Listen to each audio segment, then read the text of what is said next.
దూరదర్శన్ సప్తగిరి ప్రేక్షకులందరికీ శ్రీరామనవమి శుభాకాంక్షలు. వైదేహీ సహితం సురద్రుమతలే హైమే మహామండపే మధ్యే పుష్పకమాసనే మణిమయే వీరాసనే సుస్థితం అగ్రే వాచయతి ప్రభంజనసుతే తత్వం మునిభ్యః పరం వ్యాఖ్యాంతం భరతాదిభిః పరివృతం రామం భజే శ్యామలం. శ్రీరామచంద్రమూర్తికి నమస్కారం. ఎటువంటి రామచంద్రుడు? శ్యామలం, మంచి అందమైనటువంటి నీలమేఘ శ్యామలమైన వర్ణం కలిగినటువంటి వాడు. ఇంకా ఎటువంటి వాడు? వైదేహీ సహితం, వైదేహితో కూర్చుని ఉన్నటువంటి వాడు. అంటే అమ్మవారితో కూడిన అయ్యవారినే మనం ఆశ్రయించాలి, స్తుతించాలి. ఎక్కడ కూర్చున్నాడు స్వామి? కల్పవృక్షం నీడన మంచి సింహాసనం మీద పుష్పకమాసనే మణిమయే విరాసనే సుస్థితం. ఆ సింహాసనము మంచి నవరత్నాలతో చేసినటువంటిది. అక్కడ వీరాసనంలో కూర్చొని ఉన్నాడు స్వామి. అలా స్వామి కూర్చుని ఉంటే అగ్రే వాచయతి ప్రభంజనసుతే, ఎదురుకుండా ప్రభంజనం అంటే వాయువు, వాయువు యొక్క సుతుడు ఆంజనేయ స్వామి కూర్చొని ఉన్నాడు, స్వామిని సేవిస్తున్నాడు. మునులందరూ కూడా తత్వాన్ని వివరిస్తున్నారు. అలా మునులందరూ తత్వాన్ని వివరిస్తూ ఉంటే భరతాదిభిః పరివృతం, భరతుడు మొదలైనటువంటి తోడబుట్టిన వాళ్లతో ఉన్నటువంటి శ్రీరామచంద్రమూర్తికి నమస్కారం అని, శ్రీరామనవమి కనుక ఈ రోజున రామచంద్రమూర్తిని స్మరించుకొని పద్యాల తోరణంలో ప్రవేశిస్తున్నాం. ఈ పద్యాల తోరణంలో కూడా మొదటి ఆవృత్తమంతా రాముల వారికి సంబంధించినటువంటి అద్భుతమైనటువంటి వర్ణనలు, స్తుతులతోనే ఈ ఆవృత్తం కొనసాగుతుంది. ఈ రకంగానైనా రామనామాన్ని తలుచుకున్న వాళ్ళం అవుతాం. కాబట్టి ఇవాళ విశేషించి శ్రీరామనవమి కనుక రాముల వారి పద్యం ఆంధ్ర వాంగ్మయంలో ఎందరెందరో ఎన్నెన్నో విధాలుగా రాముల వారిని కీర్తించారు. ఆ కీర్తనలలోని కొన్నింటిని ఈనాడు మనం ఇక్కడ పద్యాల తోరణంలో వినపోతున్నాం. ముందుగా శ్రీమతి దీవి యశోదారాణి గారు రాముల వారిని గురించినటువంటి పద్యాన్ని ఒకటి మనకి వినిపిస్తారు. నీలమేఘఛాయబోలు దేహము వాడు, ధవళాచపత్ర నేత్రములవాడు, కంబు సన్నిభమైన కంఠంబు గలవాడు, బాగైన ఎట్టి గుల్ఫములవాడు, తిన్ననై కనుబట్టు దీర్ఘబాహులవాడు, ఘనమైన దుందుబి స్వనమువాడు, పద్మరేఖల గల్గు పదయుగంబులవాడు, చక్కని పీన వక్షంబువాడు, కపట మెరుగని సత్యవాక్యములవాడు, రమణి రాముండు శుభలక్షణములవాడు, ఇన్ని గుణములు రూపంప నెసగువాడు, వరుస సౌమిత్రి బంగారు వన్నెవాడు. అమ్మా, ఈ పద్యాన్ని ఎవరు రాశారు? మొల్లగా రాశారండి. మొల్ల రాసినటువంటి రామాయణంలో పద్యం. అసలు ఆ రామాయణానికే మొల్ల రామాయణం అని పేరు వచ్చింది. నిజానికి స్త్రీ జాతి గర్వించదగినట్లుగా ఆ మొల్ల మంచి పద్యాలని మనకి అందించింది. ఆమె శైలి కూడా చాలా సరళంగా ఉంటుంది. అందులో రాముల వారిని గురించినటువంటి ఈ వర్ణన ఎంతో రమణీయంగా సాగింది. నీలమేఘఛాయ పోలు దేహము వాడు. స్వామి శరీరం ఎలా ఉంటుంది అంటే వానకారు మబ్బు వలె ఉంటుందిట. మామూలు మబ్బుల వల్ల మనకు ప్రయోజనం లేదు. నీలమేఘం, అన్నమయ్య కూడా గారవించి దప్పి తీర్చు కాలమేఘమా అన్నాడు. అక్కడ కాలమేఘం అంటే ఇక్కడ నీలమేఘము అన్నారు. ఆ నీలమేఘము వంటి శరీరం కలిగినటువంటి వాడు. నీలమేఘఛాయ పోలు దేహము వాడు, ధవళాబ్జపత్ర నేత్రముల వాడు. ఆయన కళ్ళు ఎలా ఉన్నాయి అంటే తెల్ల తామర రేకుల వలె ఉన్నాయి. ధవళ అంటే తెల్లనైనటువంటి, అబ్జపత్రములు అంటే తామర రేకులు, అబ్జము అంటే పద్మం, పద్మానికి ఉన్నటువంటి రేకుల వంటి అందమైన కళ్ళు కలిగినటువంటి వాడు. ఇంకా ఎంత మంచివాడు! స్వామి యొక్క స్వరూప వర్ణన ఇందులో ప్రధానంగా కనపడుతున్నది. కంబు సన్నిభమైన కంఠంబు కలవాడు, మంచి అందమైనటువంటి కంఠం.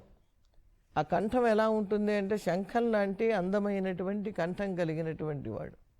కంఠం అందంగా ఉంటుంది కొంతమందికి చూడటానికి, కానీ లోపల పీక సరిగ్గా పలకలేరు.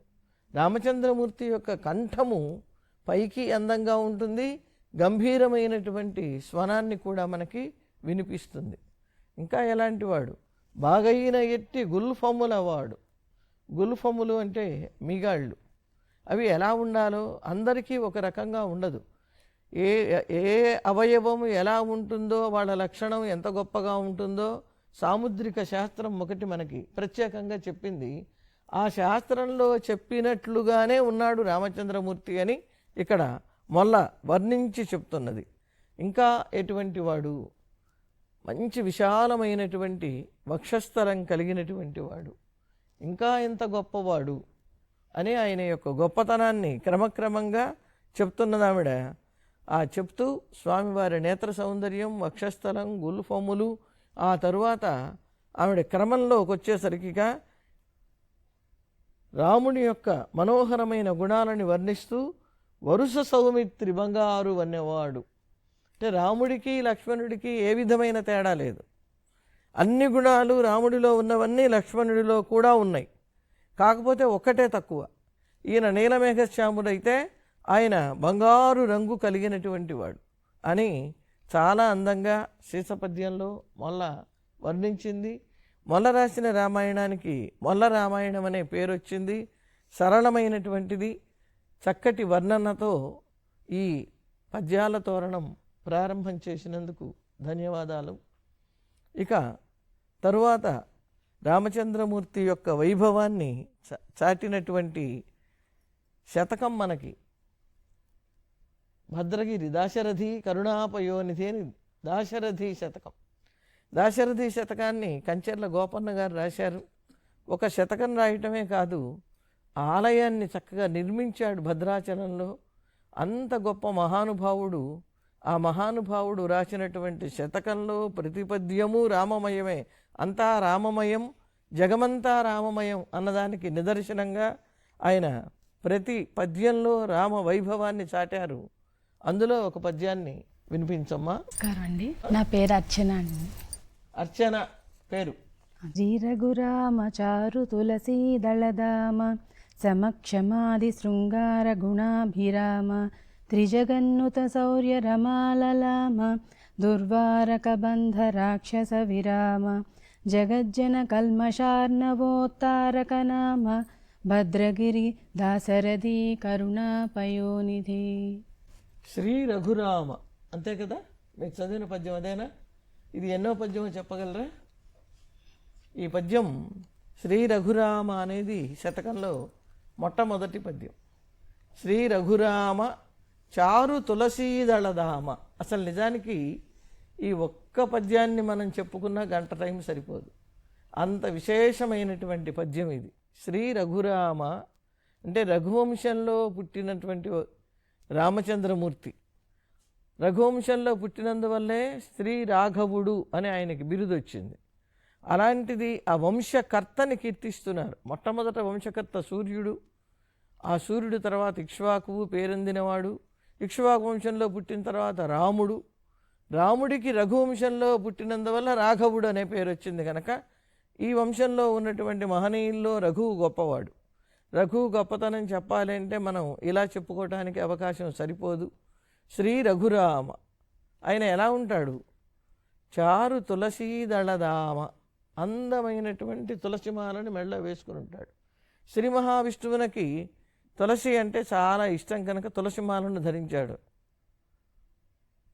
శమక్షమాది శృంగార గుణాభిరామ, ఈయనలో కొన్ని మంచి గుణాలు ఉన్నాయి. ఒకటి శమం. శమము అంటే ఇంద్రియ నిగ్రహం. క్షమ అంటే ఓర్పు. అందరికీ తెలిసింది, స్త్రీలకే కాదు పురుషులకు కూడా ఓర్పు ముఖ్యమే. అందుకని శమ, క్షమ ఆది మొదలైనటువంటి శృంగార గుణాభిరామ. శృంగారం అంటే లోకం వేరువేరుగా అర్థం చేసుకుంటుంది. అందమైన గుణాలతో ఉన్నటువంటి వాడు, అందంగా ఉన్నాడు, అందమైన గుణాలతో ఉన్నాడు. త్రిజగన్నుత శౌర్య రమాలలామ. 3 లోకముల చేత ప్రశంసింప తగినటువంటి శౌర్యం కలిగినటువంటి వాడు, శౌర్యం కలిగిన వాళ్ళల్లో గొప్పవాడు. దుర్వార కబంధ రాక్షస విరామ. దుర్వారుడు, వారించటానికి శక్యం కానటువంటి వాడు. ఎవడు వాడు? కబంధుడు. ఆ కబంధుడనే రాక్షసుణ్ణి సంహరించినటువంటి వాడు. జగజ్జన కల్మషార్ణవో తారకనామ. అసలు ఆయన నామం తలుచుకుంటే చాలు ఈ ప్రపంచంలో ఉన్నటువంటి జనులు చేసిన కల్మషం అంటే పాపం అంతా కూడా నాశనమైపోతుంది. కల్మష అర్ణవ ఉత్తారకనామ. ఈ పాపం అనే సముద్రంలో మునిగినటువంటి వాళ్ళని దాటించేటటువంటి గొప్ప నామం కలిగిన వాడు. ఎక్కడుంటాడు ఈయన? భద్రగిరి దాశరథి. భద్రగిరి మీద ఉంటాడు. దాశరథి, దశరథుని యొక్క కుమారుడు. కరుణాపయోనిధి, దయా సముద్రుడు. ఇటువంటి మంచి పద్యాన్ని మనకు మొదటగా శ్రీకారంతో అందించినందుకు మీకు ధన్యవాదాలు. తరువాత మరొక పద్యాన్ని వినిపించవలసినదిగా వాణీకుమారి గారిని కోరుతున్నారు. శ్రీరమ సీతగా కనిజ సేవక బృందము శ్రీ వైష్ణవాచార జనంబుగాక విరజానది గౌతమిగా వికుంఠమున్నారక భద్రశైలాగ్రమముగాగా వసించు చేతనోద్ధారకుడైన విష్ణుడవు దాశరథి కరుణాపయోనిధి. ఇది కూడా దాశరథి శతకమే. ఎందుకంటే దాశరథి కరుణాపయోనిధి అని మకుటం తెలుస్తూనే ఉంది కనుక ఇక ఆ శతకంలోదే. ఇందాకనే అనుకున్నాం ఆ శతకంలో ఉన్న పద్యాలన్నీ ఆణిముత్యాలే అని. శ్రీరమ సీతగాగా. ఇక్కడ సీతాదేవి ఎవరు? సాక్షాత్తు లక్ష్మీదేవి. లక్ష్మీదేవి సీతగా భూలోకంలో అవతరిస్తే మరి స్వామి అక్కడ వైకుంఠంలో ఉంటాడా? నారాయణమూర్తి ఉండడు. ఆయన రాముడిగా అవతరించాడు. ఎప్పుడైతే వీళ్ళిద్దరూ భూలోకానికి వచ్చేశారో వీర వైష్ణవాచార జనంబుగాగా అక్కడ ఉన్నటువంటి నిత్యసూరులంతా కూడా వైష్ణవులుగా ఈ భూలోకంలో అవతరించారు. మరి వీళ్ళందరూ వస్తే విరజానది కావాలి. విరజానదికి ఆవల ఉంటుంది శ్రీవైకుంఠలోకం. ఆ విరజానది ఇక్కడికి ఎలా వచ్చింది? గౌతమిగా. మరి వీళ్ళంతా వచ్చారు వైకుంఠం కావాలండి అన్నారు. వైకుంఠం కావాలంటే వైకుంఠం నేను మాత్రం అక్కడ ఉంటానా? నేను కూడా వస్తానంది. వికుంఠమున్నారయ్య భద్రశైల శిఖరగ్రముగాగా. ఆ వైకుంఠలోకమే ఈ భద్రాచలం. అందుకనే కలియుగ వైకుంఠం అంటున్నారు భద్రాచలాన్ని. నిజానికి అయోధ్య కలియుగ వైకుంఠం కావాలి. రామచంద్రమూర్తి అవతరించి పెరిగి విద్యలు నేర్చి పరిపాలన చేసినది. కానీ ఇక్కడ భద్రుడు అనేటటువంటి భక్తుడికి మెచ్చి దర్శనం ఇచ్చినటువంటి చోటు కనుక ఇది భద్రాద్రి అయింది. ఇదే కలియుగ వైకుంఠంగా ప్రసిద్ధిని పొందింది. నిజానికి అయోధ్యలో 2 ఏళ్ల క్రితం వరకు రామచంద్రమూర్తికి వైభవం తగ్గిపోయింది. ఇప్పుడు మళ్ళీ తన రాజ్యంలో తాను ప్రతిష్ఠితుడైనాడు రామచంద్రమూర్తి. అందుకని అందరూ ఈలోపు భద్రాచలానికి అలవాటు పడ్డారు కనుక ఈ భద్రాచలమే సీతారామ కళ్యాణం అంటే అందరం ఈ దూరదర్శన్ పుణ్యమా అని, ఆకాశవాణి పుణ్యమా అని వింటున్నాం, దూరదర్శన్ పుణ్యమా అని వీక్షిస్తున్నాం. ఎన్నో వేలాది మంది శ్రీరామనవమి కళ్యాణం వీక్షించి తరిస్తున్నారు ఇంట్లో కూర్చుని. ఇంత గొప్ప వైభవాన్ని మనకి ఇవి ఈ మాధ్యమాలు కలిగించినాయి కనుక వీటిని మనం ప్రత్యేకించి అభినందించాల్సిందే వాళ్ళు చేసిన ఉపకారానికి. అలా వైకుంఠమే భద్రాచలం అయితే మరి స్వామి ఏం చేస్తారు? ఇక్కడ కూర్చుని ఆయన చేసే పని ఎక్కడున్నా ఒకటే. చేతనోద్ధారుడవైన విష్ణుడవు. చేతనులను ఉద్ధరించటం. చేతనులు అంటే జీవులు. ఆ జీవులను ఉద్ధరించటమే ఆయన చేసే పని. ఆ పని ఇక్కడున్నా చేస్తున్నాడు, వైకుంఠంలో ఉన్నా చేస్తాడు, ఎక్కడున్నా చేస్తాడు. మొత్తం ఈ పద్యంలో మనకి కంచెర్ల గోపన్న గారు ఆ వైకుంఠంలో ఏవేవైతే ఉంటాయో వాటిని అన్నింటినీ భద్రాచలానికి తీసుకొని వచ్చి ఈ భద్రాచలాన్ని వైకుంఠం చేసి మనకి చూపించారు. ఆ రామదాసు గారికి నమస్కారం చేసుకుంటూ తరువాత మరొక పద్యం రామచంద్రమూర్తికి సంబంధించినటువంటి ఇంకొక పద్యాన్ని వినిపించవలసినదిగా జానకి గారిని కోరుతున్నాను. హాటక గర్భదైవత మహర్షులుగా దీవెనలీయగా నిరాఘాట మధుర గానంబు నింగి చలంగ జానకీ పాటల గంధికందర శుభప్రద వేళ ఘటించెన జగన్నాటక సూత్రధారి రఘునాథుడు మంగళ సూత్రమయ్యదన్. ఆహాహా, శ్రీరామనవమి కళ్యాణం చేసేశారు మొత్తానికి మీరు. హాటక గర్భదైవత మహర్షులు దీవెనలు.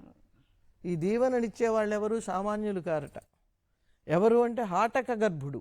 హాటకం అంటే హిరణ్యం, హిరణ్య గర్భుడు అంటే బ్రహ్మ. ఆ బ్రహ్మ అది మహర్షులు. వాళ్ళందరూ ఏం చేస్తున్నారు? మహర్షులు ఏం చేస్తారు? దేవుణ్ణి కూడా ఆశీర్వదిస్తారు. అందుకని హాటక గర్భదైవత మహర్షులు దీవెనలు. వాళ్ళందరూ ఒక పక్కన చక్కగా ఈ రాముల వారి కళ్యాణంలో అందరూ మేం చూస్తామని కళ్యాణానికి వచ్చి వాళ్ళ వంతు వాళ్ళ పని వాళ్ళ ఆశీర్వచనాలు చేస్తున్నారు. ఎప్పుడైతే సీతారాముల కళ్యాణం మిథిలలో జరుగుతున్నదో దేవలోకంలో ఉన్నటువంటి అప్సరసలందరూ నిరాఘాటం అంటే ఏ విధమైనటువంటి ఆటంకం లేకుండా మధురగానం తీయగా పాటలు పాడుతున్నారు. పాటలు వచ్చిన వాళ్ళు పాటలు పాడుతున్నారు, ఆటలు వచ్చిన వాళ్ళు ఆటలు ఆడుతున్నారు, వాద్యాలు మోగిస్తున్నారు. ఇలా అద్భుతంగా సీతారామ కళ్యాణ సన్నివేశం జరుగుతూ ఉంటే జానకి పాటల గంధి కంధర, జానకి ఆ అమ్మవారి యొక్క అందమైనటువంటి కంఠంలో స్వామి మంగళసూత్రాన్ని ధరింపచేస్తున్నాడు. ఈ మంగళసూత్రాన్ని ఎప్పుడు ధరింపజేస్తున్నాడు? శుభప్రదవేళ, శుభాన్ని ఇచ్చేటటువంటి సమయంలో. అంటే అమ్మవారి మెడలో స్వామి మాంగళ్య సూత్రాన్ని ధరింపచేసినటువంటి వేళ ప్రపంచం మొత్తానికి శుభాన్ని కలిగించేటటువంటి గొప్ప సమయము. జగన్నాటక సూత్రధారి ఈయన. నిజానికి ఈ బిరుదు పాపం ఈయనది కాదండి, కృష్ణ పరమాత్మది. జగన్నాటక సూత్రధారి అన్నది అంటే ఆయన మొదటి నుంచి నటనను నేర్చినవాడు, విద్యలు నేర్చినవాడు, నాట్యం నేర్చినవాడు. రామచంద్రమూర్తికి ఇటువంటివేవీ తెలియకపోయినా తాను మానవుడుగా అవతరించి మానవుడుగానే ఉండటమే నాటకం. దేవతలందరూ అన్నప్పుడు కూడా తాను మానవుడిగానే భావించాడు కనుక జగన్నాటక సూత్రధారి. ఎవరైనా? రఘునాథుడు, రఘువంశంలో జన్మించినటువంటి వాడు మంగళసూత్రాన్ని అయ్యడన్ ఆ సమయంలో ధరింపజేశాడు. అంటే మంగళసూత్ర ధారణప్పుడు ఇప్పుడు కూడా లోకంలో ఒకవైపు వేదస్వస్తి, ఒకవైపు మంత్రాలు, ఒకవైపు మంగళవాద్యాలు, ఒకవైపున ముత్తైదువుల పాటలు ఇవన్నీ ఉండి ఆ మంగళసూత్ర ధారణ శుభప్రదంగా ఉండేటట్టుగా ఒక సంప్రదాయం మనకి నెలకొని ఉన్నది. ఈ సంప్రదాయాన్ని చక్కగా వర్ణించినటువంటి కవి అయ్యలరాజు రామభద్రుడు రామాభ్యుదయం అనేటటువంటి తన కావ్యంలో ఈ పద్యాన్ని మనకి సీతారామ కళ్యాణ ఘట్టాన్ని అందించాడు. అష్టదిగ్గజాలలో ఒకడుగా కూడా ప్రసిద్ధిని పొందాడు. ఇటువంటి అయ్యలరాజు రామభద్రుని పద్యంతో ఈ ఆవృత్తం మనకి పూర్తయింది. ఇక రెండవ ఆవృత్తంలో మనం ప్రవేశిద్దాం. రెండవ ఆవృత్తం ఒక పద్యం ఒకరు చదివిన తర్వాత ఆ పద్యంలో ఉన్నటువంటి చిట్ట చివరి అక్షరంతో రెండవ వారు పద్యాన్ని చదవవలసి ఉంటుంది. ఇప్పుడు ముందుగా ఈ ఆవృత్తాన్ని ఎవరు ప్రారంభించబోతున్నారు? ప్రారంభించమ్మా. కష్టపెట్టబోకు కన్న తల్లి మనసు, నష్టపెట్టబోకు నాన్న పనులు, తల్లిదండ్రులన్న దైవ సన్నిభులురా, లలిత సుగుణజాల తెలుగు బాల. అమ్మా, ఈ శతకాన్ని ఎవరు రాశారో చెప్పగలవా? కరుణశ్రీ. కరుణశ్రీ అనేది కవిగారి బిరుదునామం. జంధ్యాల పాపయ్య శాస్త్రి గారు చాలా తేలికగా ఉండేటట్లుగా తెలుగు బాల అని ఒక శతకాన్ని వ్రాశారు. ఈ లలిత సుగుణజాల తెలుగు బాల అన్నది మకుటం. ఆ మకుటంతో చాలా అమోఘమైనటువంటి పద్యాలు, అందరికీ అర్థమయ్యేటట్టుగా ఉండే పద్యాలకి అర్థం చెప్పనవసరం లేనంత తేలికగా వారు పద్యాలని మనకి అందించారు. కష్టపెట్టబోకు కన్న తల్లి మనసు, తల్లి ఉసురు తప్పక తగిలి తీరుతుంది. మనం చేసేటటువంటి పనులను బట్టి తల్లిదండ్రులకి ఆనందం కలుగుతుంది. మంచి పనులు చేస్తే సంతోషిస్తారు, చెడ్డ పనులు చేస్తే బాధపడతారు. వాళ్ళ మనస్సులో బాధపడితే అది బిడ్డలకి శ్రేయస్కరం కాదు. వాళ్ళు ఆనందంగా ఉంటే బిడ్డలు మంచి అభివృద్ధిలోకి వస్తారు. కనుక తల్లి మనస్సును అస్సలు కష్టపెట్టకూడదు. 10 నెలలు మనని మోసి కని తన పాలనిచ్చి రక్తాన్ని పాలుగా మార్చి ఇచ్చి పెంచి పెద్ద చేసి ఎన్నో శౌచాలు చేసి చిన్నప్పుడు మనకి ఏమీ ఆశించకుండా అంత సేవ చేసిన తల్లి మనస్సుని అసలు కష్టపెట్టకూడదు. నష్టపెట్టబోకు నాన్న ధనము. నాన్న పన్నులు అని ఒక పాఠాంతరం, కానీ నష్టము అనంగానే ధనమే గుర్తొస్తుంది. లాభ నష్టాలంటారు ధన విషయంలో. కనుక నష్టపెట్టబోకు నాన్న ధనము. నాన్న అడిగినప్పుడల్లా డబ్బులు ఇస్తున్నాడు కదా అని ఆ డబ్బులు తీసుకుని వెళ్ళి అనవసరమైన ఖర్చులు చేసి ఆ ధనాన్ని వ్యర్థం చేయకూడదు. ఏదైనా 1 రూపాయి తీసుకుని పని చేస్తే ఒక 5 రూపాయల లాభం ఉండాలి. నష్టాన్ని మాత్రం తేకూడదు. ₹1 వచ్చేటట్టుగా చేయకూడదు. అందులో నాన్న ఎంత కష్టపడితే ఈ ధనం వస్తుంది అనే ఆలోచన చేయాలి ముందు. మనం అడగంగానే నాన్న డబ్బులు ఇవ్వటం లేదని అలిగి కూర్చోవటం, బెదిరించటం కాదు చేయవలసింది. పిల్లలైన వాళ్ళు నాన్నని అడగకుండానే ఇచ్చే డబ్బులు వసతి ఉన్నప్పుడు మనం అడిగినా ఇవ్వలేదు అంటే ఏ కారణం చేత ఇవ్వలేకపోతున్నాడు అని ప్రతి కొడుకు ఆలోచించాలి. తల్లిదండ్రులన్న దైవ సన్నిభులురా. దైవం ఎక్కడుందండి? ఎక్కడో లేదు. తల్లి, తండ్రి, గురువు, దైవం అని చిన్నప్పటి నుంచి చెప్పేవాళ్ళు వెనకటి కాలంలో. ఆ చిన్నప్పటి నుంచి చెప్పినవే మన మనస్సుకి బాగా నాటుకుంటాయి. అందుకని తల్లి, తండ్రి అంటే దైవంతో సమానమైన వాళ్ళు. దైవాన్ని మనం ఎంత భక్తిగా కొలుస్తామో తల్లిదండ్రులను అంత భక్తిగా కొలవాలి. అయితే వాళ్ళలాగా పూజలు చేయాలా, కూర్చోబెట్టాలా, అర్ఘ్యం ఇవ్వాలా, ఇవన్నీ కాదు. వాళ్ళ మాట వింటమే మనం వాళ్ళకి పూజ చేయటం. వాళ్ళని బడిత పూజ చేయకుండా ఉంటే చాలు, పుష్పాలతో పూజ చేసినట్టే. కనుక లలిత సుగుణజాల, మంచి గుణములతో సుకుమారమైనటువంటి గుణాల సముదాయమైనటువంటి వాడ తెలుగు బాల అని తెలుగు బాలల్ని ఉద్దేశించి వ్రాసినటువంటి ఈ భావం ఒక్క తెలుగు బాలలకి, తెలుగు వాళ్ళకే కాదు, యావత్ ప్రపంచంలో ఉన్న వాళ్ళందరికీ కూడా ఉపదేశమే. కవి చక్కటి ఉపదేశాన్ని ఈ పద్యంలో చేశారు. మంచి పద్యాన్ని ఎంచుకున్నందుకు ధన్యవాదాలు. ఇప్పుడు ఈ పద్యంలో చివరి పాదాన్ని మనం తొలగిస్తాం. ఎందుకనంటే మకుటం కాబట్టి. మకుటం లెక్కలోకి రాదు అంత్యాక్షరిలో. కనుక మకుటాన్ని తీసివేస్తే సన్నిభులు రా, రా అనే అక్షరం మీద ఇప్పుడు ఎవరు పద్యాన్ని చెప్తారు? రాముడు ఘోరపాతక విరాముడు, సద్గుణ కల్పవల్లికారాముడు, షడ్వికార జయరాముడు, సాధు జనవన వ్రతోద్ధాముడు. సాధు జనావనవు వ్రతోద్దాముడు. ఒకసారి సాధు సాధు జనవనో జనావనో జనావనో దాముడు.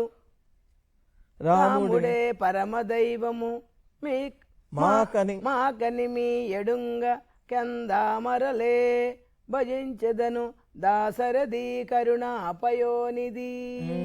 రాముల వారికి జై అనాల్సిందే. శ్రీరామనవమి కనుక రాముల వారి పద్యాలే వస్తాయి. అది రామానుగ్రహంగా మనం భావించాలి. రాముడు ఎటువంటి వాడి రాముడు? కళ్యాణ రాముడా, కథన భీకరుడైన రాముడా? అంటే కళ్యాణ రాముడు కాగానే కథన భీకరుడైనాడు ఆయన. భార్గవ రాముడు రావటం జరిగింది కదా, అక్కడ కథన భీకరుడైతే ఇక్కడేంటి ఈయన? ఘోర పాతక విరాముడు. భయంకరమైనటువంటి పాతకాలని సర్వనాశనం చేసేటటువంటి వాడు, పాతకాలు చెయ్యనివాడు, చేసిన పాతకాలు నాశనం చేసేవాడు. సజ్జన కల్పవల్లికారాముడు, సద్గుణ కల్పవల్లికారాముడు. మంచి గుణములు అనేటటువంటి కల్పవల్లి. ఈ కల్పవల్లి అనేది దేవలోకంలో ఉంటుంది. కల్పలత అంటాం మనం. కోరిన కోరికలు తీరుస్తుంది. అందుకని సద్గుణములనే కల్పవల్లి. ఆ కల్పవల్లికి స్థానమైనటువంటి వాడు షడ్వికార జయరాముడు. ముఖ్యంగా మనం గమనించవలసినది ఇది. షడ్వికారములు, 6 వికారములు మానవుల్లో సంభవించేటటువంటిది. ఆ 6 వికారములు లేనటువంటి వాడు. ఈ షడ్భావ వికారములు అని వేదాంగమైనటువంటి నిరుక్తం అనే శాస్త్రంలో జాయతే అంటే పుట్టటం మొదలుకొని మరణం వరకు ఉన్నటువంటి మార్పులు, మనలో ఉన్న మార్పులు 6 విధాలైన వాటిని చెప్పింది. వాటిని షడ్భావ వికారాలు అంటారు. అవేవీ లేనటువంటి వాడు, ఆయనకి ఏ విధమైన మార్పు లేదు. ఇక్కడ షడ్ వికార జయరాముడు అంటే షడ్గుణముల చేత కామక్రోధ లోభ మోహ మద మాత్సర్యాది గుణాలకి కూడా అతీతుడని కూడా మనం భావాన్ని చెప్పుకోవచ్చు. షడ్ వికార జయరాముడు. సాధు జనావన వ్రతోద్దాముడు. సాధు జన అవన వ్రతం.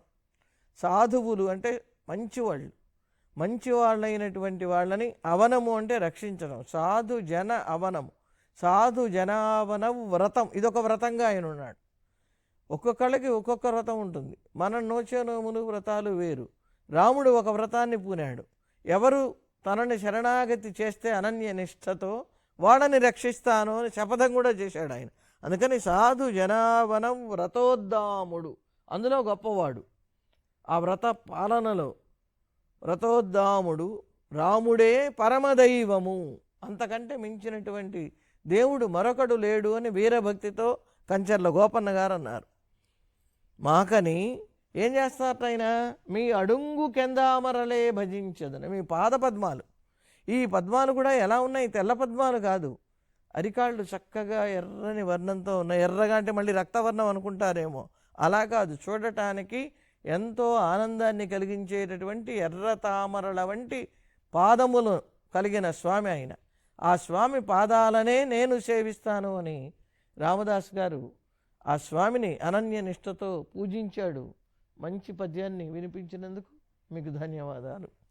ఇప్పుడు ఇందులో కెందామరలే భజించెదను అని వచ్చింది మనకి చివరి అక్షరం. మకుటాన్ని తీసేసుకుంటాం కనుక ఆ చివరి అక్షరం ను కనుక ను అనేటటువంటి అక్షరంతో పద్యాన్ని ఇప్పుడు ఎవరు చెప్తారు? ను చెప్పండి. నుత జలపూరితంబులగునూరు నూతుల కంటే సూనృత వ్రత ఒక బావి మేలు, మరి బావులు నూరిటి కంటే ఒక సత్క్రతువతి మేలు, తత్క్రతు శతంబున కంటే సుతుండు మేలు, తత్సుత శతంబున కంటే ఒక సూనృత వాక్యము మేలు చూడగన్. అమ్మా, ఈ పద్యం ఎందులోదో మీకు స్ఫురణలో ఉందా? ఇది భారతంలో భారతం ఆదిపర్వంలో చాలా బాగా చెప్పారు.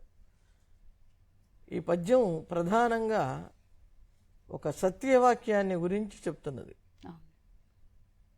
దుష్యంతోపాఖ్యానం అనే కథాభాగానికి పేరు. ఈ పలుకులు శకుంతలవి. దుష్యంతుడితో చెప్తున్నది. దుష్యంతుడు శకుంతలను వివాహం చేసుకుని రాజ్యానికి వచ్చిన తర్వాత మర్చిపోయాడు. మర్చిపోయిన తర్వాత ఆవిడ పిల్లవాడిని తీసుకొచ్చింది. ఈ పిల్లవాడు నా పిల్లవాడు కాదన్నాడు, అసలు నువ్వెవరో తెలియదన్నాడు. ఆ సందర్భంలో దుష్యంతుడికి గుర్తు చేస్తూ శకుంతల చెప్పిన మాటలు: నుతజల పూరితంబులగు నూతులు నూరిటి కంటే. మంచినీళ్ల బావులు, మళ్ళీ నుయ్యి వచ్చింది, పక్కనే బావి వచ్చింది. బావికి నూతికి తేడా ఏమిటి అంటే, వాకిలి ఉన్నటువంటివి వాకిలి లేనటువంటివి అని బావులను గురించి ఒక శాస్త్రం ఉంది. నేల బావులు, తోడుకునే బావులు, చేద బావులు అని బావులలో రకాలున్నాయి. ఈ మంచినీటి బావులు కంటే దిగుడు బావులు మేలు. నుతజల పూరి ఆ మంచినీళ్ళ బావులను ఎందుకన్నామంటే తాగటానికి యోగ్యమైన బావులే మంచివి. అందుకే నుతజల పూరితంబులు అన్నాడు ఆయన. నూతులు నూరిటి కంటే సూనృత వ్రత యొక్క బావి మేలు. సూనృత వ్రత అంటే సత్యవాక్యం అనే అర్థంలోనే సూనృతము అనే మాట ప్రయోగించింది ఆవిడ. ఒక దిగుడు బావి మంచిది. మరి బావులు నూరిటి కంటే, ఈ దిగుడు బావులు 100 బావుల కంటే కూడా ఒక్క సత్క్రతువది మేలు, ఒక యజ్ఞం మంచిది. 100 బావుల కంటే ఒక యజ్ఞం మంచిది. తత్క్రతు శతంబున కంటే, ఆ 100 యజ్ఞాల కంటే కూడా శతంబున కంటే సుతుండు మేలు, ఒక కుమారుడు గొప్పవాడు. తత్సుత శతకంబు కంటే, ఆ 100 మంది పిల్లల కంటే కూడా, అంటే 100 మంది పిల్లల్ని కని పోషించి ఎంతో కష్టం, అంత కష్టం అనుభవించిన ఆ పిల్లల్ని పెంచిన 100 మంది సంతానాన్ని పైగా మగపిల్లల్నే కన్నప్పటికీ కూడా అంత గొప్ప ఏం లేదు. ఇంతకంటే గొప్పది ఇంకొకటి ఉంది. ఏమిటది? సునృతవాక్యము మేలు చూడగన్. ఒక సత్యవాక్యం. ఆ సత్యవాక్యానికి ఇంత గొప్ప విశేషణాన్ని చెప్పింది శకుంతల. మనకి వేదం సత్యం వదా, వధా అంటారు చాలామంది పాపం తెలియక. వధ అంటే చచ్చిపోవటమే, సత్యం చచ్చిపోయిందనే అర్థం. సత్యం వద, సత్యాన్నే పలుకు అని వేదం చెప్పినటువంటి దాన్ని విస్తరించి చెప్పింది. ఆ సత్యవాక్యానికి ఎంత శక్తి ఉన్నదో ఆమె వివరించి చెప్పిందన్నమాట. ఇది ఇందులో చిట్ట చివరి అక్షరం మేలు చూడగన్. చూడగన్ అన్నప్పుడు నకారం హల్లు కేవలము కనుక హల్లుని మనం పాటించకుండా దానికి ముందు ఉన్నటువంటి గా అనే అక్షరంతో ఒక పద్యాన్ని మీరు చెప్తారు, చెప్పండి. గంగి గోవు పాలు గరిటిడైనను చాలు, కడివిడైననేమి ఖరము పాలు, భక్తి కలుగు కూడు పట్టెడైనను చాలు, విశ్వదాభిరామ వినురవేమ. ఇది వేమన శతకం. ఆయన కూడా లోకానికి కావలసినటువంటి ఎన్నో నీతులు, వాటిని చాలా అందంగా ఆట వెలది ఛందస్సులో పద్యాలు వ్రాసి వందల సంఖ్యలో మనకు అందించాడు. లుప్తమైనవి కాగా ఉన్నవాటికి పెద్దలు చక్కటి వ్యాఖ్యానాలు వ్రాశారు. వీటిని మాధ్యమాల ద్వారా ప్రచారం కూడా చేస్తున్నారు. గంగి గోవు పాలు, మంచి శ్రేష్టమైనటువంటి ఆవు పాలు ఒక గరిట పుచ్చుకున్నా చాలు. గరిట అనేది కొలమానం చెప్పాడు ఇక్కడ, కొంచెమైనా చాలు, గరిటనైనా చాలు. కరము పాలు, కరం అంటే గాడిద. గాడిద పాలు చాలా బలం అంటారు కానీ ఎవరు తాగరు, అది విలువలేనిది. గాడిద నిందార్హమైనటువంటి జంతువుగా కూడా కొంతమంది తిడుతూ ఉంటారు. ఇప్పుడు తిట్లలో కూడా ఎక్కువగా గాడిద కొడుక అనేటువంటి సంబోధన మనం తెలుగు రాట. పిల్లలు కొంచెం మందబుద్ధులైతే ఈ పదాన్ని వినియోగిస్తూ ఉంటాం. అలాంటిది గాడిద యొక్క పాలు, పాలు తాగినా కూడా ప్రయోజనం లేదు, అసలు అక్కర్లేదు అవి మనకి. వాళ్ళు ఊరికే ఇస్తామన్నా, ఎదురు డబ్బులు ఇస్తామన్నా మనం గాడిద పాలు ఆశించకూడదు. మరి వేటిని ఆశించాలి? మనం ఎదురు ధనం ఇచ్చైనా ఆవు పాలనే స్వీకరించాలి. ఎందుకనంటే గోమాత అంటున్నాం. సాధారణంగా పూర్వకాలంలో ఆవులే ఉండేవి. ఆవుల పాలు ఎంతో ఆరోగ్యము, బలము, ఆయుర్దాయాన్ని పెంచటంలో కూడా వాటికి అవే సాటి. భక్తి కలుగు కూడు పట్టెడైనను చాలు. ఎవరైనా సరే ఆదరంతో ప్రేమతో పెట్టేటటువంటి అన్నం ఒక పిడికెడు అన్నమైన మన శరీరానికి అమృతంలాగా పనిచేస్తుంది, బలవర్ధకంగా మారుతుంది. ఒక ఆకు నిండా అన్నం పెట్టి ఒక 100 తిట్లు తిడితే ఈ కూర్చున్నటువంటి వ్యక్తి తినాలా మానాలా తెలియని పరిస్థితి. అన్నాన్ని పారేస్తే పాపం వస్తుంది, తినాలంటే ఆ తిట్ల వల్ల మనస్కరించదు. కానీ ఏం చేయాలి? ఎంతో ఇబ్బంది పడతాడు మానసికంగా. కనుక అటువంటి భోజనం మనకు అక్కరలేదు. ఎటువంటి భోజనం కావాలి? మన పట్ల ఆదరంతో ప్రేమతో పెట్టేటటువంటి భోజనమే మనకి కావాలి అని ఇందులో అంటే వేటిని స్వీకరించాలి, వేటిని స్వీకరించకూడదు అనేటటువంటి అంశాన్ని స్పష్టంగా తెలియచెప్పాడు వేమన.